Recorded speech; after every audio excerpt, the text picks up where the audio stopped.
Social groups are the diverse collection of people which has different meanings for different scholars. To some, common interest is essential for the formation of a group, while to some it is not. Social groups refer to the groups where members of the group enter in a social contract, thereby sharing some kind of social relationship. So human beings by nature, they are a social being. He or she will always have the tendency to form social groups for carrying forward their lives. A human cannot satisfy their needs alone, so he needs assistance of others. This assistance can be in the form of physical, mental, emotional, or economical. The need of such assistance gave rise to the social groups manifested in the society in the form of community, clan, or association. So it is imperative to understand the difference between group and crowd. Both are some sort of a collection of people. Both group and crowd means basically a group of people. So how are they two different?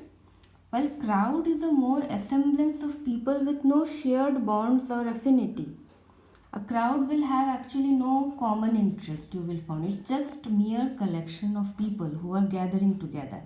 While the members of a group, they will share some social bonds which guide their behavior, which helps it to make more cohesive.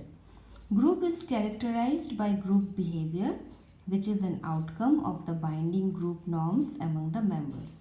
On the other hand, the crowd is characterized with chaos and anarchy, with no norms guiding the behavior of individuals. So a group will have certain norms, certain behaviors, certain rules, which all members will agree to abide by. While on the other hand, the crowd, which actually has no shared interest or common goal, they are more chaotic. They don't have a general agenda. They don't have any norms guiding their behavior. Let's see some more characteristics of the social groups. So there are some basic characteristics of a social group which imparts the collection of individuals. The identity of a social group is cooperation, which means that members will cooperate with each other to realize the goals of the group together. Second characteristic is common interest. In order to have a proper direction, the group members, when they have a common interest, it is easier for the group to move forward because they realize that this is our common interest and we want to achieve that goal of realizing that common interest. Then the third characteristic is similarity of behavior. In the group, individual behaviors are part of the group behavior. Each and every member has to act in accordance with the accepted behavior of the group. The group, which is, since a group will have different individuals with different behaviors, so it is the very first thumb rule of the group that they will have a common group rule which everybody will have to go by. Then there are group norms. Each and every group is embedded with group norms which guide the behavior of individual. In the absence of group, if there is no group norm, then there would be a complete anarchy. Significance of study of social groups. Social groups are the second most basic element of the society, with human being the first element. Any attempt to revamp the society must start with the understanding of people's aspiration. Social groups are the fundamental base where these aspirations converge. Hence, it is necessary for a social worker to study social group. And there is another characteristic of the social group, which is reciprocal or mutual relationship. Members of the social group are tied to one another with the bond of social relations. They understand, they will cooperate and interact mutually. This is the very basis of existence and functioning of the groups. Now let's see what are the different types of social groups. First is the primary group. It is a small group which comprises around 26 members. The interaction among members are highly personal and intense. These groups have tendency to persist over an extended period of time. Now there is secondary group. These groups, unlike the primary groups, are not characterized with intense interactions. Remember that this secondary group will not have that sort of intense interaction which you will find in a primary group. Here they lack the strong emotional ties among the members of the group. Another characteristic feature in the group could be infrequent interactions or a transient duration for the group. So primary group, since it has smaller number of members, hence interaction between the members is definitely easier and the interactions are more personal. But in a secondary group, since the members become more in number, and therefore the number of interactions, the level of interactions is not that much. There is another group which is reference group. The primary feature of these groups are common identity. Group members share their identities by which they can be identified as a member of a group.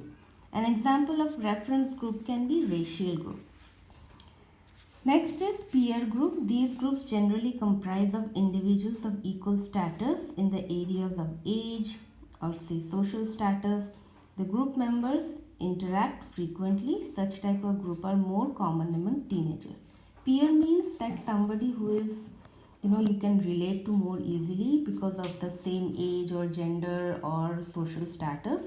So these groups generally comprise of individuals who are more on the equal status. And you will find a lot of like youth groups and youth clubs, which is an example of the peer group. Then there is voluntary and involuntary social group. If individuals are becoming member of a social group or forms a new social groups or by choice, it is termed as voluntary social group, else involuntary social group. Then is the social institution, which is complex integrated set of social norms organized around the preservation of a basic societal value. Sociologists often refer it to describe the normative system that operate in 5 basic areas of life. So a social institution is more complex. It is built on lot of social norms and somewhat organized around the preservation of a certain basic societal value, a value, or you can say the tradition which has been maintained for a long period of time, and so that constitutes the social institution. Now, where will you find these in the basic areas of life? Number 1, family. Number 2, in providing for legitimate use of powers, that is the government, which is another social institution. Then, in regulating distribution of goods and services, which is the economy. In transmitting knowledge from one generation to the next, that is education.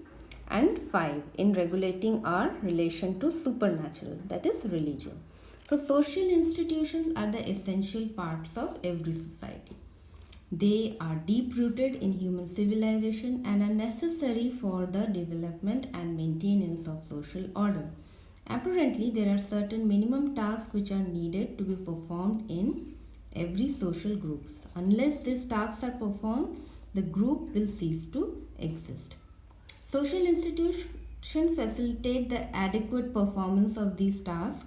By this perspective, social institutions are the performing arms of the society, which enables the working of a society. They play a major role in determining the type of relationship people have with each other and the way people live and interact.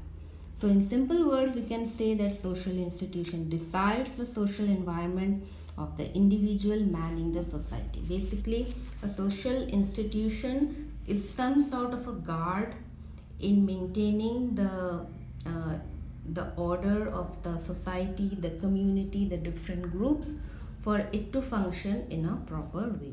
Kin relationships. Kin relationships are traditionally defined as the ties which are based on blood and marriage. They include lineal generational bonds, which is through children, parents, grandparents, and great grandparents. Then there is collateral bonds, which is through siblings, cousins, nieces and nephews, and aunts and uncles, and ties with in-laws. An often made distinction is that between primary kin, which is members of the families of origin and procreation, and the secondary kin, which is the other family members. The former are what people generally refer to as immediate family, and the latter are generally labeled as extended family. You mean the secondary kin is labeled as the extended family, while the primary kin is the members of the family who are your origin, through which is your origin and your procreation. They are your immediate family, and the secondary kin, which is through aunts, uncles, nephews and nieces, is your extended family. Marriage as a principle of kinship differs from blood in that it can be terminated. Given the potential for marital breakup, blood is recognized as the more important principle of kinship. This entry questions the appropriateness of traditional definition of kinship for new family forms, describes distinctive features of kin relationship, and explores the varying perspectives on the function of kin relationship. So it's saying that since there is a likelihood of marriage breakup, right? There can be a breakup in marriage.